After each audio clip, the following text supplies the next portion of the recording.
If someone offers you $5,000 to spend 7 nights inside an abandoned church, don't ask why, just walk away. I didn't. I thought it would be the easiest money I'd ever make. By the end of the 7th night, I realized they weren't paying me to watch the church. They were paying to see if it would choose me. How it all started. My name is Ryan Carter. I'm 28 years old. Until last October, I worked as a night security guard in Billings, Montana. When the company shut down, I lost my job. Rent was overdue. My truck was about to be repossessed. I had less than $60 left in my bank account. Then one afternoon, I found an advertisement online. Night watchman needed 7 nights only. Black Creek, Montana, $5,000, cash, no experience required. It sounded too good to be true. There was only one condition. Do not leave the church between midnight and sunrise. I laughed. It sounded like one of those fake internet horror stories. Still, I called the number. An older man answered almost immediately. His voice was calm, almost tired.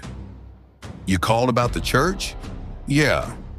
You still interested after reading the rules? I need the money. There was silence. Finally, he sighed. Come tomorrow. Arriving in Black Creek. The next afternoon, I drove 3 hours into the mountains. Black Creek wasn't really a town anymore. Most buildings were abandoned. Store windows were covered with dust. Streetlights leaned sideways. It felt like everyone had left years ago. My GPS stopped working just outside town. At the end of the road stood the church. It wasn't huge.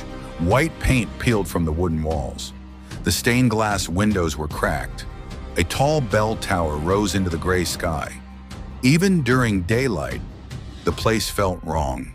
Not haunted, just unwelcome.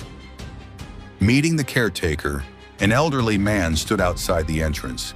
He introduced himself as Samuel Brooks. Without smiling, he handed me an old brass key. Everything you need is inside. I asked him why nobody else wanted the job. He stared at the church for several seconds, then quietly said, "Because everyone who stayed longer than 3 nights never came back." I laughed. He didn't. Instead, he handed me a folded piece of paper.